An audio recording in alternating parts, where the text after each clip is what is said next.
Welcome. We are live at the Huddle Breakdown. Once again, Enda has abandoned us, so you're stuck with Alan and I. Alan from Celtic by Numbers, how are you doing today? I'm very well. Yeah. Sad to be without Enda, and I think what we need to emphasize, because I'm sure Enda will be watching this eventually, is Enda. You need you're in Spain. I think I don't know if you're still in Bilbao, but look, son, you need to behave. Okay, when you're there, just behave. I mean, I know you once dropped a paper cup in the street. Uh, we don't want any repeat of that. You know. Not bothered about the churches and the statues of popes, bit Catholic in it. And the people, all those Mexican people in Spain, not bothered about them either. But listen, we don't want any bad headlines for the Huddle Breakdown. That's right. No bad headlines. He, So he, be- just he, behave, son. he, Just he better behave. he better travel well and represent us Yeah. accordingly. Well, now that fun is out of the way, we hope Enda's having a good time, and depending on logistics and we haven't even worked out our schedule as we go through the off season here, if we're going to do these or not for a while. Probably take a break at some point, but we'll figure this stuff out. Rank amateurs as we are, we'll just kind of fly by the seat of our pants.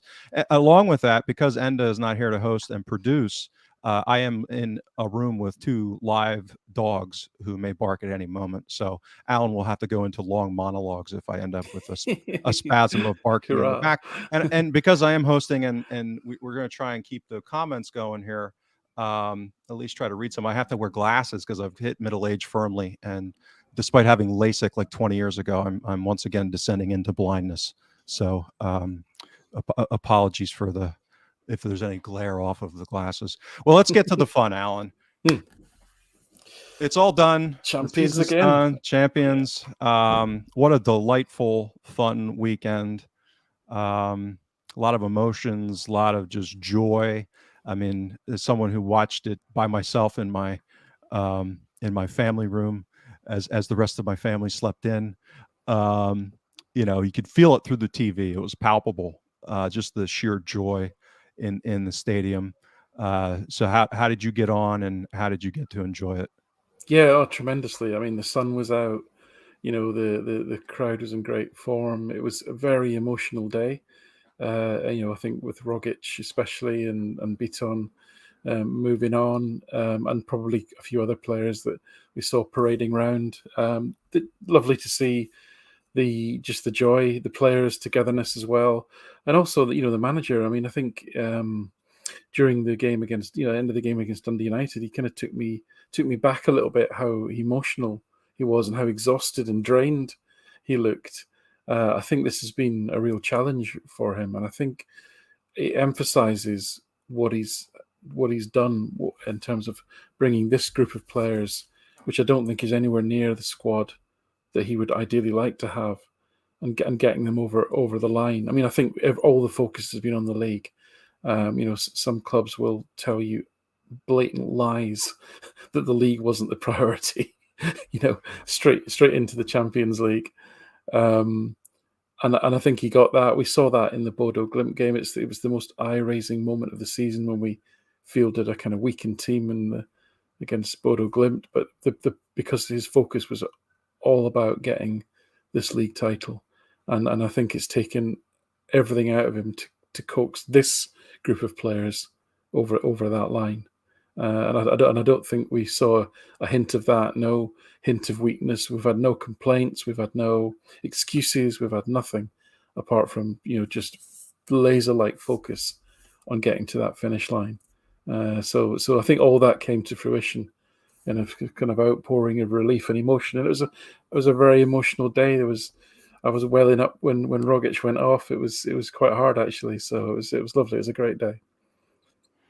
Yeah, just I echo those comments. I think it's really interesting. I mean, you get someone like Ange, who's quite obviously a switched on guy, very um, talented and ambitious professional.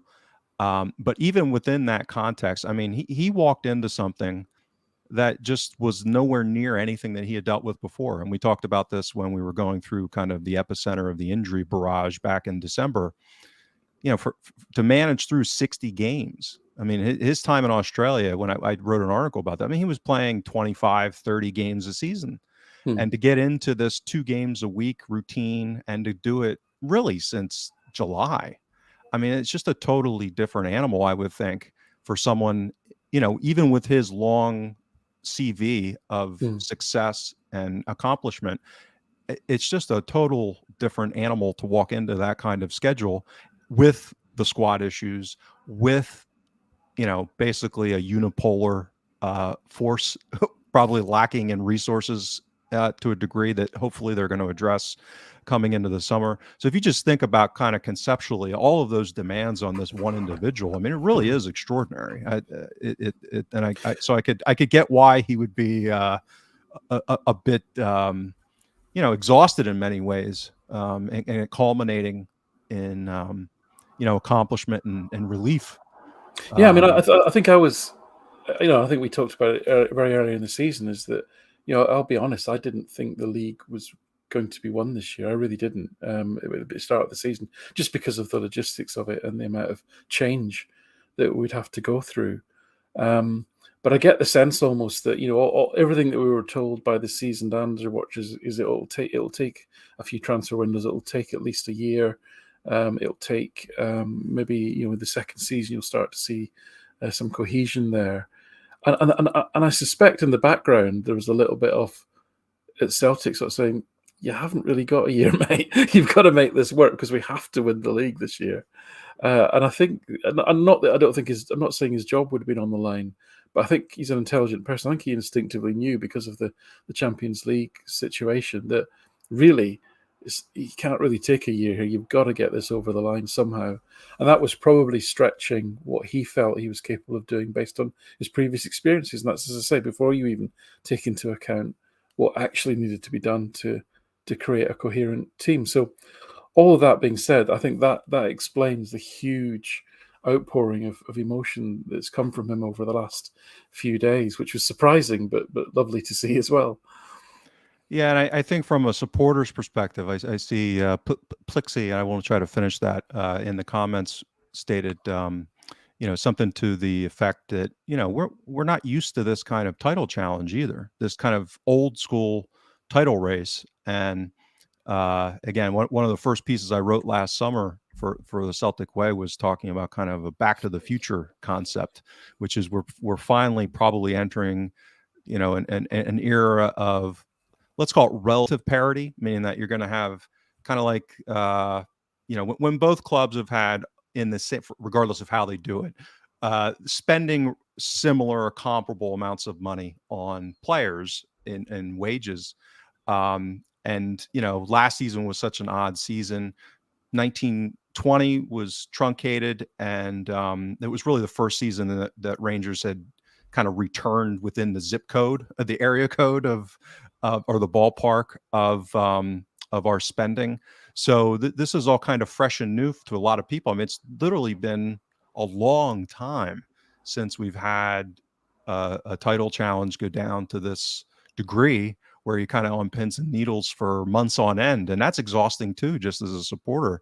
Where people would kind of trump up, phony concern in January when Aberdeen was supposedly chasing us under Dial, that kind of thing. But so we had to get our legs stretched out again after a good decade of not really experiencing it. So listen, I can't get too excited about that line of logic, because to me, when you mentioned truncated, so you mentioned trunk, so I'm going to hop to there are so many elephants in that room, right? I mean, that sort of, oh great, the old firm's back type room. There's so many elephants there. I mean, to me, yes, I get the whole argument, not just from a sporting challenge perspective, but also from a economic perspective around having a league that's got some competition to it. I mean, obviously it has to, otherwise people lose interest. I get that, but it can't be at any cost. It can't be. It simply can't be.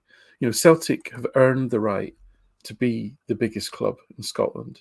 They've spent best part of 28, 30 years building a football club from when Fergus McCann took over to be in the position that they're in now. Right? It wasn't an overnight thing. It wasn't a 2-year project. This has been a 30-year project to build a football club that, in the context of Scottish football, dwarfs it.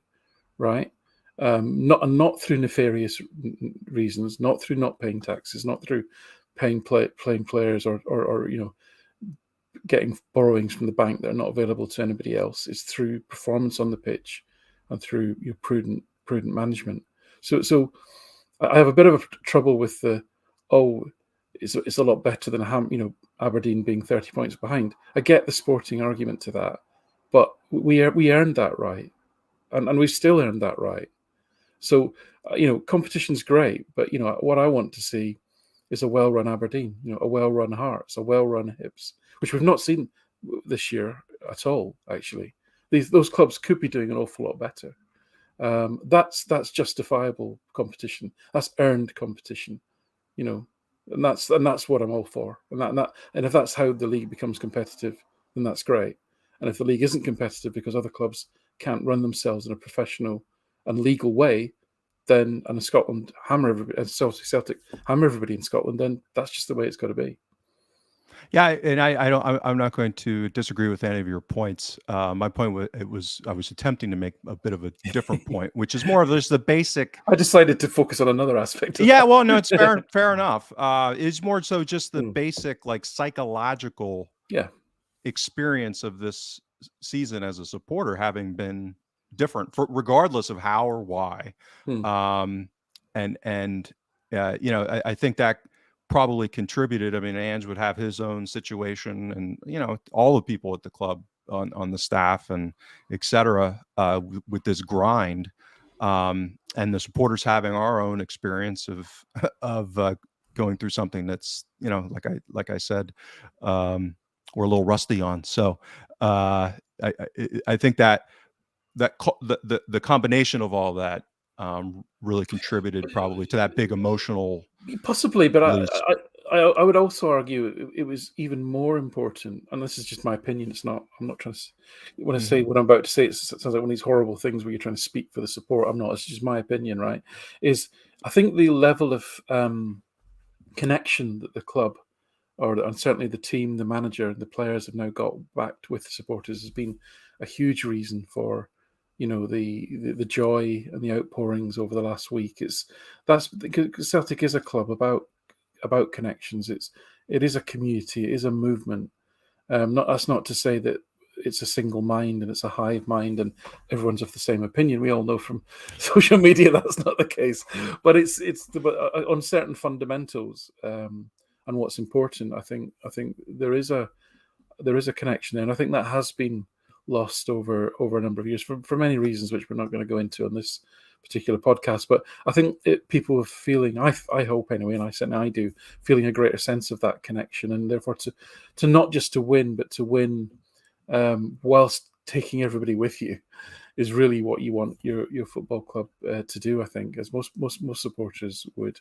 I would honestly hate to be a Newcastle United supporter if they win the Premier League next year, or having struggled under Ashley's kind of horrible sort of rule, and now they've got this horrendous regime that run them. I mean, how would you feel about that?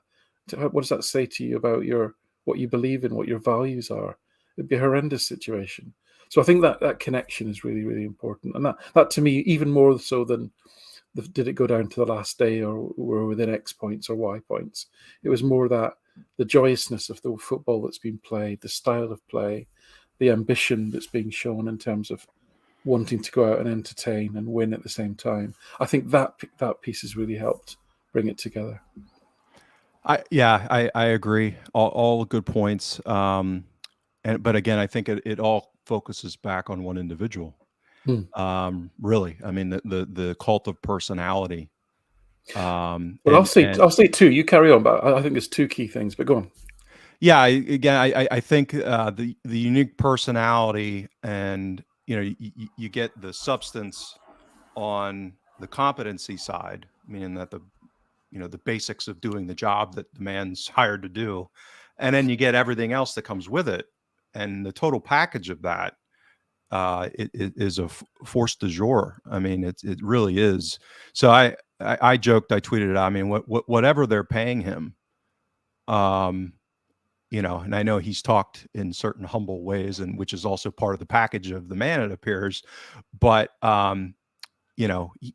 he should, if he had a ruthless agent, he should have the board of Celtic bent over a barrel to take a percentage of profits out of whatever Champions League money is brought in. Because if you just think both monetarily directly, but also like we'll call it the goodwill, to use an accounting name or a metric or concept, the goodwill that he's brought back to the club, it's almost priceless. So yeah, I just think it's really remarkable overall what he's been able to provide for the club.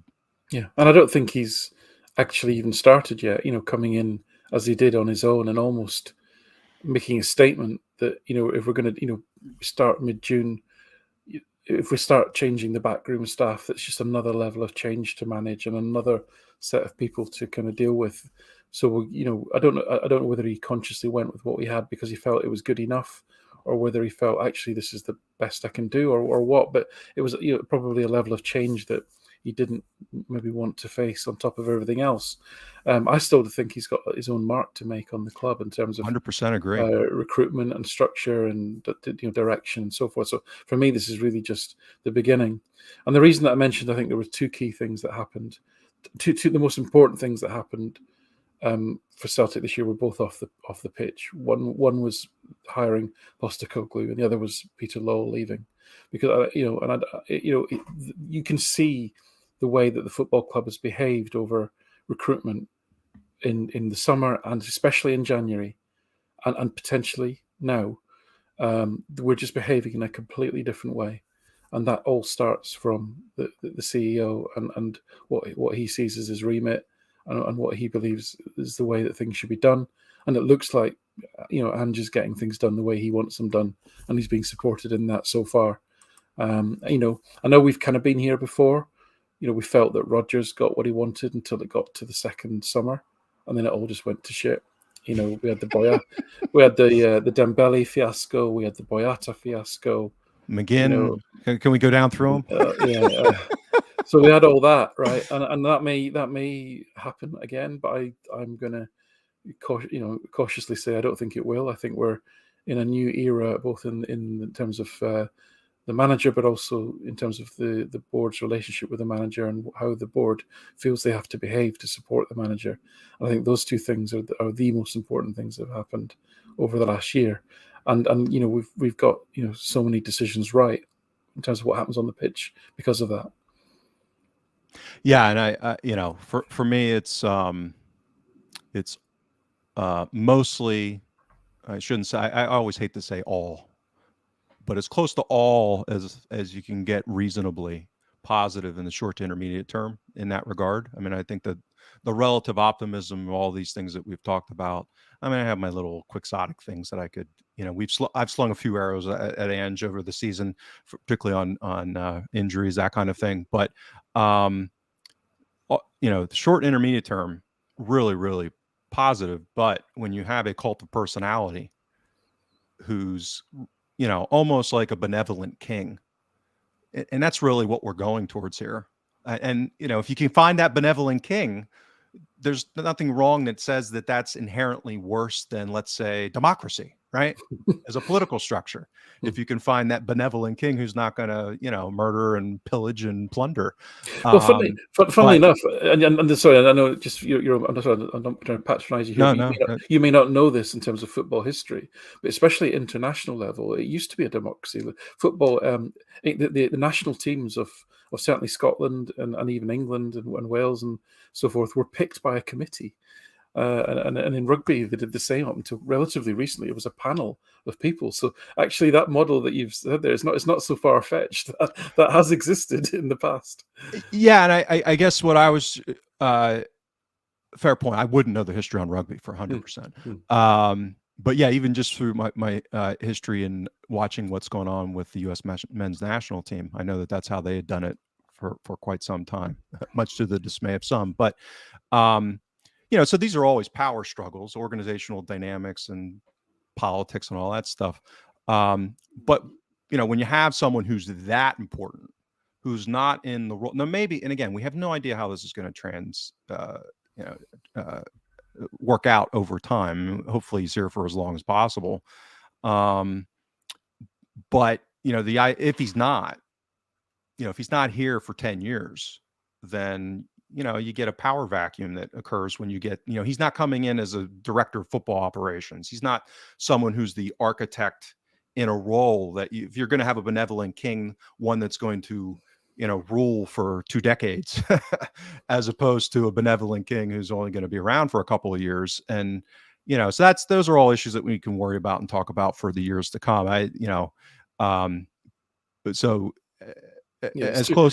too early for me to talk about succession planning. I don't want to go there. Exactly. Although, let's enjoy this. Exactly. Although hopefully, that's what the board should be worried about, because you always, absolutely. You always need to have contingencies. But let's get to some of the specifics on the there's not a lot to talk about with the game. I mean, the game was basically, it was a 6-0 game. Quite frankly, I wasn't all that wrapped up in thinking about things from an analytical perspective, given everything that was going on, and I haven't gone back to rewatch it. So again, if you have any analytical insight to share, please feel free to do so. I think kind of what we can talk about next is the two men who have decided or however it's worked out, they're departing the club after long tenures of really excellent success and service to the club. So I think we should talk about Nero, which, by the way, I don't know what that, like, I struggle with his name enunciating it anyway, but I guess that's a nickname. I don't know if there's others. I guess so. I guess it's a sort of a hat tip to probably Roman centurion type of or Roman Caesar or what have you. I mean, it's like it's something grand like that, I think. I like it. I just didn't know if there was a cultural aspect. I don't believe so, unless I'm missing something. I'm sure somebody in the comments will come up with something a little bit more clever than that. I just took it as being like a sort of, as I say, a reference like to. Yeah, I mean a barky. Yeah. I'm gonna turn you into something a dog does. Yeah, there's two things that dogs do frequently, and you're one of them. Well, I'm going to steal Nero, so I don't have to try to pronounce his last name. So Nero and Rogic, just great send-offs, emotional send-offs. So maybe share some of your thoughts on their tenures and the roles that they've played through the years. So, I mean, I think fascinating careers in many ways. I mean, it's unusual for two players to play so long at a big club without actually being in almost every game. I mean, when Bitton first joined the club, he was actually a first pick for pretty much his first 2 seasons, and it was really he played with Scott Brown as a double pivot during Ronnie Dyler's time, which is a terrible idea if you think about it. Although I think it was a little bit of Bitton and Brown and Johansson, which again is a terrible idea. It's really slow, and it's not some squad building that was not very creative. But he was in that time he was a first pick, and then really when Rodgers came, there was this notion of kind of, and I don't know what came first. I don't know whether Bitton played centre back for Israel maybe on occasion, his national team, and then that became a thing, or whether it was Rodgers' idea to, because Rodgers, had these creative ideas, these cleverer than thou sort of, which had some merit, right? So we saw Bitton appearing at centre back. Now, some of it was through necessity, and some of it was through Rodgers thinking this was a great idea. And I think it, is in some ways his Celtic career never recovered because he was never a regular after that, and the next sort of 6 years really have been punctuated with a lot of appearances at centre half, the odd appearance in midfield, and what is the kind of counterpoint to when we come on to Rogic is when you think about near Bitton, you remember some really, really bad performances. That your memory, your moments that you remember. And I will never get Astana away, the 4-3 loss. I'll never get that out of my mind in terms of just an absolutely horrendous centre back performance. And even this season, to his first game against Midtjylland, where he got sent off for arguing with the referee or some stupid altercation with one of their players having already been booked. I mean, it's incredible that he came back from that, because as a manager, you sort of think, I can't trust you. I cannot trust you in the heat of battle in a key game to actually help the team, get through this. But he became quite important to Postecoglou, and he played his role this season, as many players did, who didn't necessarily play every game, but he played an important role in the squad and in the side. But back to his preferred, well, I think should be his preferred position of central midfield. And so you go through the trophies, whatever it is, 16 trophies or 18 trophies that he's won, tremendous. He's made over 250 appearances for Celtic, which in most clubs would get you into the Hall of Fame for that particular club. So you cannot argue with that. You cannot argue that he's found a way to be useful for a number of different managers in a number of different roles. And he's almost become what I call backbone, as in he's one of the individuals who is a senior professional in the dressing room, has utility over and beyond what he does on the pitch, is seen as somebody who's important to have around the club. But, my understanding is with both players, the club wanted them both to stay, and there was contract extensions on the table. But for personal and family reasons, they feel it's time to move on. So, having said all that, trying to be balanced here, I think, we celebrate Bitton. He was a key holding midfielder for 2 titles. He contributed to many, many more. You couldn't point to a game where you could say, oh, that was near Bitton's game. He won that cup semi-final, or you know what I mean.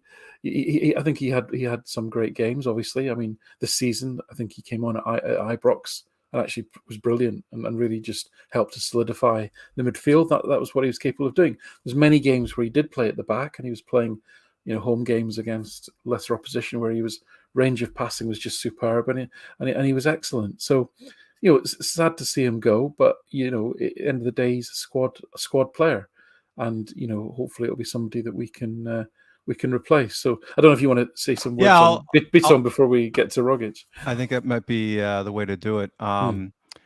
So as you were speaking there, the one game that sticks out to me, and as I'm getting older, my memory's not what it used to be. So the one game that does jump out to me, where he put in just a really solid performance, and again, I agree with you, because he's got this kind of catalog of moments of madness and a couple of real doozy games mixed in there. I think it's harder to remember some of the really good games that he had. And the one that jumps out to me, just popped into my head, was I think it was the first derby in 1920 when we ambushed them with the long kick out to the side that Edouard hit out. And I think he played center back that game. Yes, he did. Yeah, and he was terrific that day. Yeah, he was.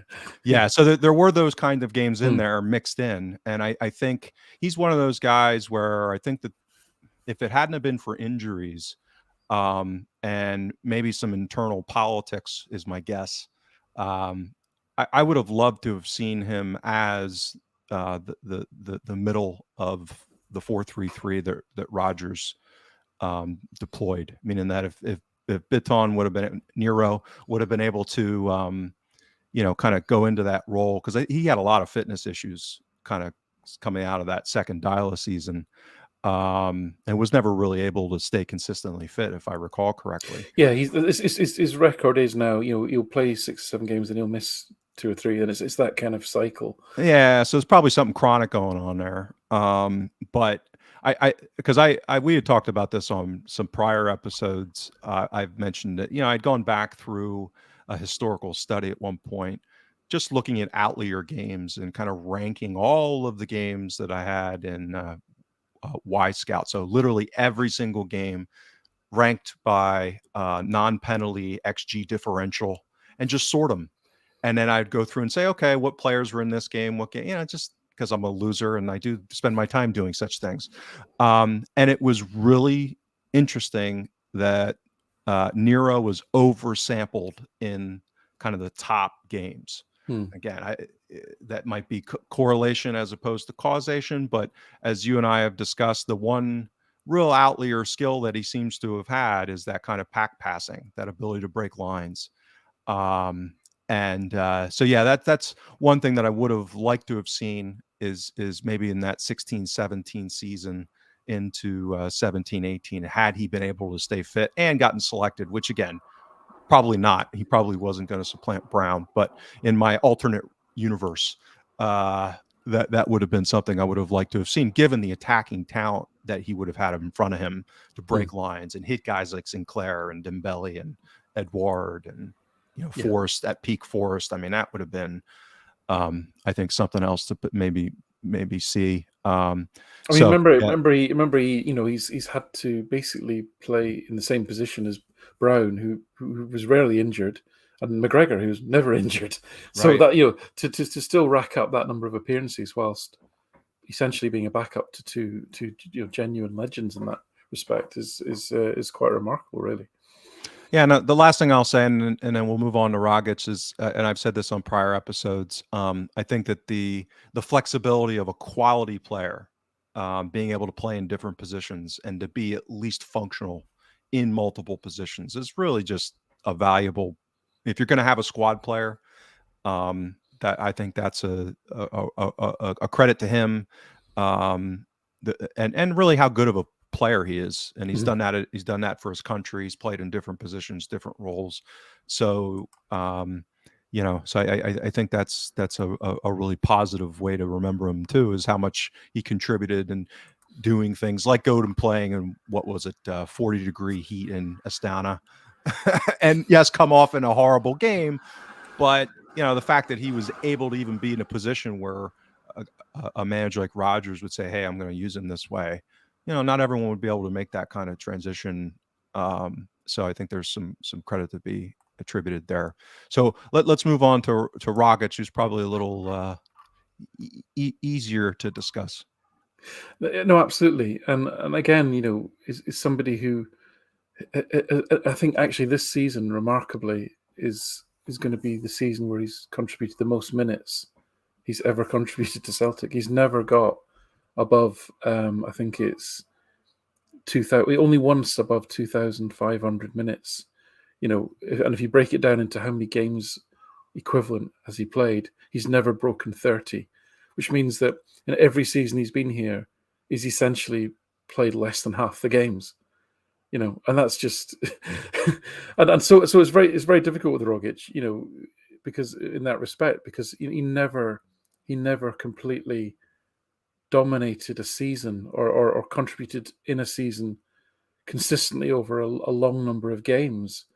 It's just never happened. Injury has always come into play. It's been double figures numbers of games lost to injury virtually every season. On top of, he's the one most likely to miss games through international call-ups because of the travel logistics of getting back to Australia and the Far East, etc. So what I think we've had with Rogic is a player who's contributed great, almost the reverse Bitton. He's contributed great moments. He is the probably of all the players in the squad, actually, he has been the provider of moments, of great moments for the support in games. And you don't remember? Oh, do you remember that 10-game stretch at the turn of the year when it's never been that with Rogic. It's been, do you remember those moments? Do you remember that goal that clinched the league at Kilmarnock? Do you remember, obviously the goal of the season at Dundee United this season again? Do you remember? And of course, everybody remembers the treble clinching goal, which for me personally is possibly the happiest, most joyful goal I've ever seen for Celtic. And I'm saying that because I'm somebody who's always kind of lived in England, so the vagaries of what games you actually get to see. There's probably huge swathes of the 80s and 90s, which are so very few Celtic games, for example. So 90s probably not an issue. but in terms of what goal will live in your memory the longest? For me, it will be that goal at Hampden. You know, me and the kids did a huddle in the front room. I was in tears. It went on quite a long time. It was just the most joyful outburst of emotion I've never seen. You know, I must have watched O'Neill's Celtic team win a treble, but that was a long time ago. And I think I was younger and probably a little bit more. It's a treble. Now I really, really appreciate it, and he provided that moment, and that's the sort of thing he was capable of. So, you know, for that reason alone, he'll live in the memory for a long time. But he created so many moments. I mean, a player that has, you know, the build of a rugby back, but you know, the balletic ability of a tiny ballerina, you know, like a little swan in Swan Lake or something. You know, the ability to take the ball under pressure and you know, to manipulate it to get out of trouble. Other players hanging off him like he's a big giant with the ball at his feet. It's just, you know, great images. I think we all have those memories of him there. So yeah, incredible career. You know, he has given his best years, and it's great to see someone like him. I think he's very much a Celtic player. He is the Australian Riquelme, I would call him. You know, very much a throwback to the classic number 10s Yep. of years gone by, who, you know, he really doesn't give you a lot when he's not on the ball, but when he is on the ball, you know, magic things can happen. So I think there'll always be a huge amount of fondness and affection for Rogic, and a little bit of regret, if I'm honest, that, as I say, yeah, I suppose if he had kept fit and he could put a run of 20, 30 games consecutively together in a season, then you would probably be looking at one of the best number 10s in the world. But that's why we've had him for so long, I suppose, is that there was never that consistency there. But as I say, some absolutely great moments. Yeah. Again, as you were going over that, it jumped into my mind that Nero is almost the bizarro Rogic, meaning that you've got those handful of moments of madness that kind of probably sway the narrative on his career, uh, perhaps a little bit unfairly, given some of the quality that he did have at times. And then Rogic is like the opposite of that, where you have these just tremendous moments that probably sway things in a positive direction when, you know, the week to week, month to month Rogic experience wasn't necessarily that of greatness. Yeah, Um, yeah. I mean, you average his appearances for Celtic. He averaged 57 minutes per appearance. You yeah, know, that in itself is remarkable because he was rarely a sub. yeah, and that's I think again to kind of come back to this season and again something we probably talked more about back in the fall when they were getting flogged, him and Turnbull, um, was, you know, I was very skeptical coming into this season, having looked at Ange's style of play and then seeing it for firsthand, that particularly Rogic would be able to meet the demands physically. And I mean, it wasn't ideal, but man, did he make it work. And the amount that, I mean, you could see it, not only him, I mean, just across the squad, guys like Ralston, you could just see their body shape change where, you know, he became a leaner, meaner, um, midfielder and player to be able to try and play this way. And this goes back to that culture that Ange has set and that people at the club, the players, most importantly, seems like have bought into. You know, and there's personal sacrifice that goes along with that.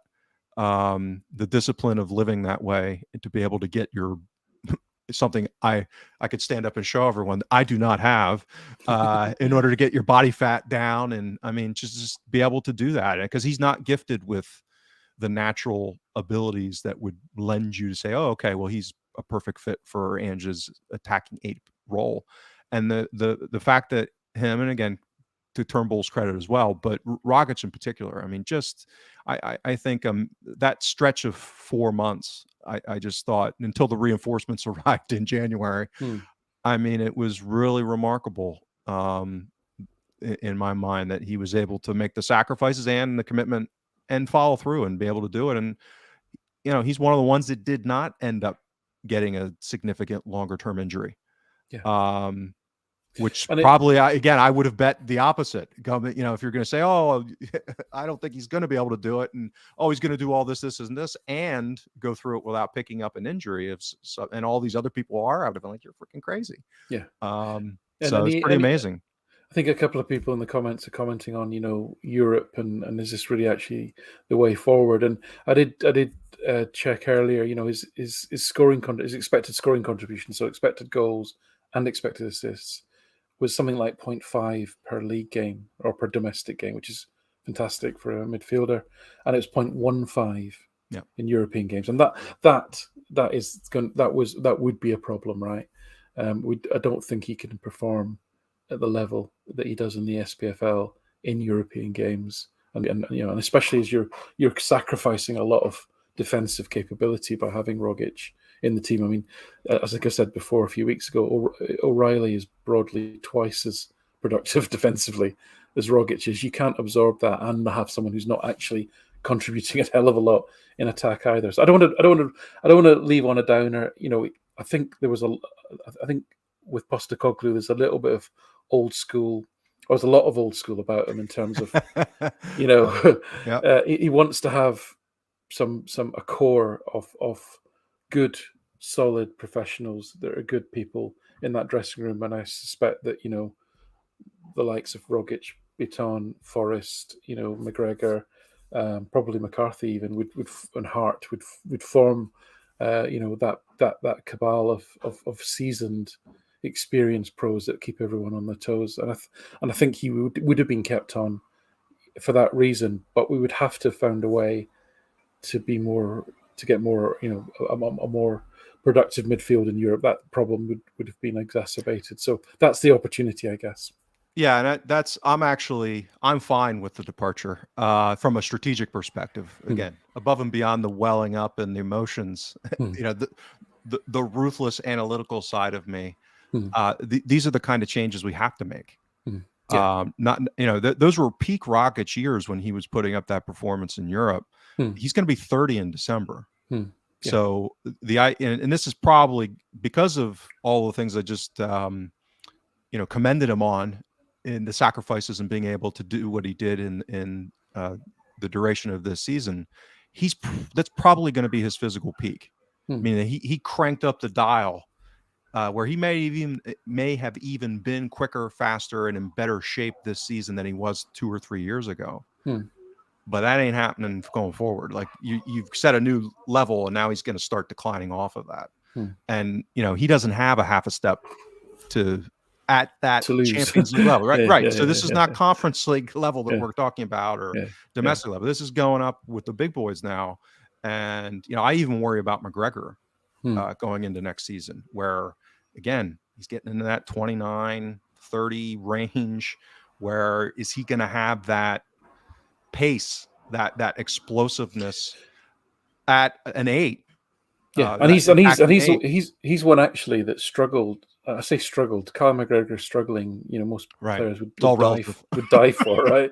Right. But relative to his previous performances, McGregor actually struggled to influence both the Dundee United game and the Motherwell game. I think he was as emotionally, if not physically, as tired as Postecoglou was in dragging the team over the line. Yep. And he's got another potentially a month of international football ahead of him. So I think McGregor needs a rest more than any player.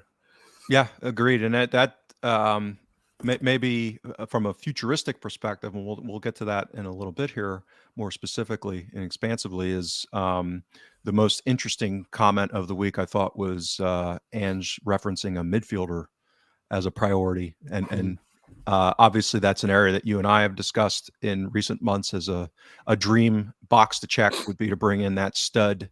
Now, again, I have my own thoughts on the profile of who and what that should be. I tend to lean towards very young if possible. And we seem to be still focusing on kind of, as I'll call them, middle-age footballers, kind of that 24, 25, 26 area. But yeah, I mean, if anything, I think Nero would have been a more natural fit to stay just because of that flexibility domestically, right? That utility, that Swiss Army knife where, you're playing Dundee, well, not going to be Dundee now.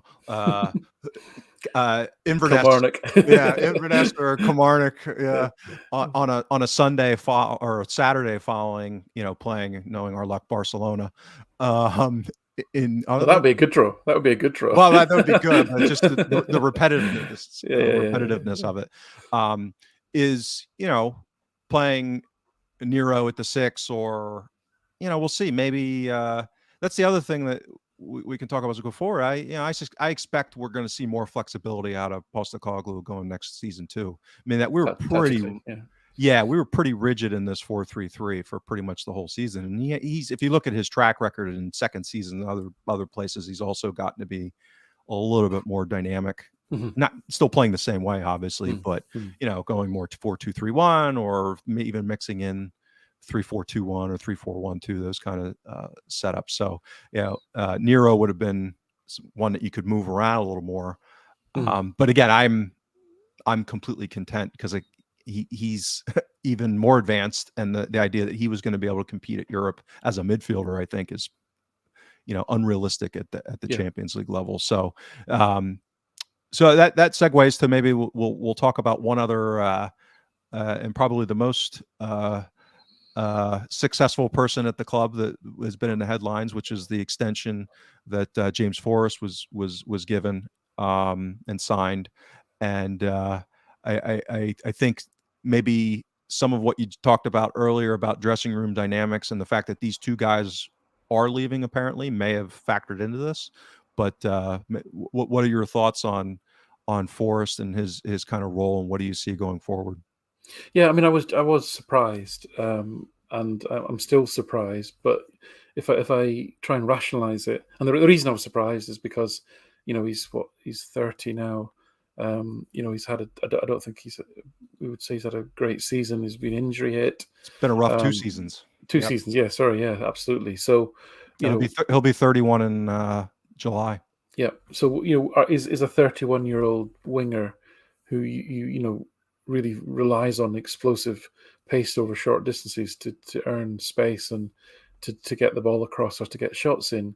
Is he going to improve? I just don't see that he will. That's not to say you can't at the same time and in the same breath acknowledge what a wonderful Celtic career he's had and what a marvellous player he has been for Celtic. I just don't know what it says about what his role is going to be going forward. Now, if the idea is that Postecoglou doesn't want to lose all his senior pros, that Forrest has a lot of utility in being a good squad player to have around, that he's going to be a filler in, he's going to maybe do different jobs, maybe on the left, on the right, even sometimes through the middle, and because I suspect he was one of the top earners. He's now not one of the top earners, and that's reflected in the length of contract. If all of those things are true, I suppose I could be quite sanguine about it. But if the case is he remains one of the top earners, he's now got another 3 years, and he's going to play a pivotal role in the team going forward, I'm scratching my head from an analytical perspective. Yeah, I don't disagree with any of that. I guess I'm a big softy with some of this stuff, despite probably we all are my brand. Yeah. So you get and a couple of people on Twitter, but I think it was Kevin, a guy who interacts with me quite a bit, had brought up a good point about the homegrown qualification for Europe. Now, that wouldn't necessarily mean give the guy a 3-year deal to make sure that we have enough for Europe heading into this year. But if you think about squad planning, I mean, who could be leaving? And we already have likely exodus of maybe Mikey Johnston. We don't know what Stephen Welsh, the plans are there. So there's a fair amount of potential turnover in homegrown, and you don't have a pipeline of academy talent that's poised and ready to make that leap. So that was a good point that I hadn't thought of, that was raised as it came in. Again, I'm not sure about the 3-year aspect. But the fact that he came up through the academy, he's I post. I mean, we just have no idea what the contract details are. Obviously, we don't know historical negotiations where maybe he stuck at the club at a time when he could have gotten more money down south, and maybe he didn't hold the club's feet to the fire to squeeze out every last nickel in contract negotiations. So you just never know with these kind of potential loyalty aspects of it. I agree with you. I mean, I would think he's probably going to be a depth option again to play maybe some of these post-European games. And I think against bottom six teams, I don't have any concerns where we're going to have teams pinned back that he can't function at a sufficient level, because again, most of the stuff that he's really good at, I think, translates to that. Our pressing and counter pressing isn't as big of a deal when we've got some of these teams pinned back. So, and he's still just a really talented guy, high skill level. So yeah, I think I don't have an issue with it at all, given all of the backdrop. But again, it comes back down to another slot that probably isn't ruthlessly efficiently being allocated, and that creates dynamics that you need to be even better in the other decisions that you make to kind of have this luxury. I think it's worth it given who he is and his role at the club and his tenure at the club, but I think reasonable people can disagree on that kind of thing. Well, we're at 51 minutes, so let's talk about the future then. Maybe do 5 or 10 minutes on that, and then we'll get everyone the heck out of here. I'll peruse some of the comments here to see if there's any other ones that we can bring up. I appreciate everyone commenting, and we got 140 people viewing live. You all need to get lives. Yeah, so going forward, what are your thoughts on kind of planning for next season? I think we're generally optimistic, but what kind of, where's your head at as far as where we're heading? Yeah, I think there's still a lot of doubt around the squad. There's a potential for a lot of changes still. I think there's probably a rump of reasonably expensive senior professionals. So I'm thinking, Barkas, Bolingoli, probably Julian, It's Sorrow. crazy how many people should be out. I mean, Yeti. We really need to be freeing up. These are players that clearly are not going to be playing a part. They're all kind of mid-20s guys on probably quite good wages. There's probably a few youngsters. I say youngsters, I mean there's players who are out on loan who are probably too old for the B team that play in the Lowland League again next season. I think there's quite a strict kind of age limit there. So if you're 21, if you're not sort of age 20 in the year of that season, then I think you're too old. So if you're 21, 22 now, so I'm thinking about players like Afolabi, Coffey, even Hazard that's out on loan, McEnroy, Shaw, Connell, Luca Connell, etc., Robertson. These sort of players, like you say, they don't look like they're going to be first team ready, or there's no real indication that is the case. So if you add all that together, and then you consider players that you do wonder what the future might hold. So again, I think you mentioned them already. You mentioned Welsh. You mentioned probably Scales, McCarthy. I know I'm allowed to say Scales because Enda's not here, and Enda's busy causing mayhem in Spain and probably going to get arrested. If you think of players like that, then I'm sure we won't lose all of those players. But that's a tremendous potential for, again, tremendous amount of turnover. We're looking at 15, 20 players, and then you're looking at as I say, will he look to recalibrate some of the back room as well? Will he look to put more of his? Does he feel he's now got the authority to perhaps get more of a back room in the widest sense? I don't just mean like his coaches. I mean the whole infrastructure there that he wants. That all suggests a heck of a lot more change. For me, priorities are the same as I think when the last time we discussed this. It hadn't really changed. I think if I went through, I could make a case for a goalkeeper that's probably more agile and better with their feet, even if it's just a backup for a year or to bring in and to start sort of sharing the load with Hart. if we've got that, I mean, I'm not going to get into the whole Carter Vickers Jota thing because we simply don't know what's going to happen, and it's just painful to consider again loan players that you fall in love with and what's going to happen to them. So we could be looking at least 2 centre backs. We definitely need some more cover at left back. We're probably looking for at least one more number 8, possibly 2, at least one more wide person. The only position that actually looks quite well covered, considering where we normally go to in the start of a new season, is striker, where you've arguably got 4 players that can play that very, very well. But other than that, there's probably, I would say, 5 starters, arguably you could say, that you could make a pitch for.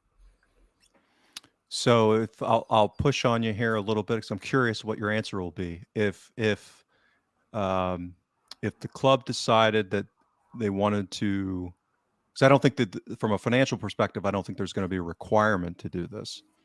So that's a nice position to be in from a flexibility perspective. But if there were one player that you would say, okay, the club's kind of reimpose this discipline of monetizing a player's value to bring in resources to reinvest, what player would you think fits that profile and that you would not have a problem with on top of that, where you would be fine, if not fine, but you know what I mean, that we could maybe acquire someone who could replace their production? I mean, I don't think there's anyone. I was just looking through there. I don't think there's anyone in the squad currently who resembles the profile of an Ayer or an Edouard or somebody like that, who has put together 3 or 4 seasons of consistently strong performances from a young age, and is in that sort of early 20s bracket where you're going to get a premium fee, and is probably, from a career perspective, looking for that big move. The only one that even comes close to that would be Turnbull. He's the only one, but even he had a very injury hit campaign. And although I think he has posted a couple of good seasons when he has played with Celtic, and he's 22, and he's got 2 years left on his contract, Turnbull. He's the only one that I think you would even remotely resemble that. I don't think the Japanese guys, or O'Reilly or Giacomakis, somebody that's signed in the last sort of 9 months, would be looking to move on, or any hint of that, and or would the club be looking to cash in on. So I don't know what we would have done if we hadn't got into the Champions League, and let's say we had to sell somebody. I don't know who we would have gone to, actually. That's probably a bit of a concern. Yeah, I think we probably would have needed to, or it may have ended up in kind of taking some or either or both of the loan players out of the picture from a resource perspective. But the only other one that I would even think about is Abada, and that's more so from a he still, his profile is one where he's probably going to be attractive in the transfer market, meaning that as the market's going down, market's getting more efficient and moving down the age brackets, where you're seeing kind of 18, 19, 20-year-olds. I think he'll be 21 when for next season. So given his production this season, I would think there might be a market for him where you could probably monetize a good chunk of what. And again, who knows with sell-on fees? Knowing we don't know anything, but I think he came in for like 4 or 4.5. So if you could sell him for 10 or 12 or something like that, that wouldn't shock me. And to be honest, if we could get, and it's all what ifs and maybes, right? So if you could get 10 or 12 for him, I'd flip him in a heartbeat and reinvest it. Because again, I think as good as seasons as he had, I'm not sure from a fit perspective that we would have a hard time reinvesting that money and, getting similar production. It's not probably going to be the exact same production, but something close enough where you could say, okay, because I don't, depending on what goes on, he may not even be a lockdown starter heading into next season, depending on who stays. And, they've said they're prioritizing a right wing potentially in the transfer market. Or at least I've heard that over and over again. So that would be, and I'm not saying we should do it. I'm just saying that would be the other one that if there was, because I think he would have a higher market relative to his situation, to your point, I agree with you on Turnbull. You'd probably be selling low on him. Whereas I think for Abada, if you're going to sell somebody, he had a really good season. He fits that age demographic where there's value, where there should be a market for him. And he's probably not, if I was going to sketch out an ideal player for Ange's system, it's probably not him. Again, not that he hasn't done an amazing job this season, but so that would be the only other one I would think. So as a sort of academic Moneyball type conversation, I completely get that. But I still think a lot of Celtic supporters, a lot of people completely underestimate how good he is. If you were to see his output put against 20-year-olds in the leagues across Europe, you'd be astonished. He'd be like, I think, in the top 5, would be my guess, in terms of what he's done. And that has to, for smart clubs, like you say, they'll have him on his radar. But it'd be very unusual for him to leave after one season. I would have thought, but another season with a slightly improved performance, and I think we could be talking a big move.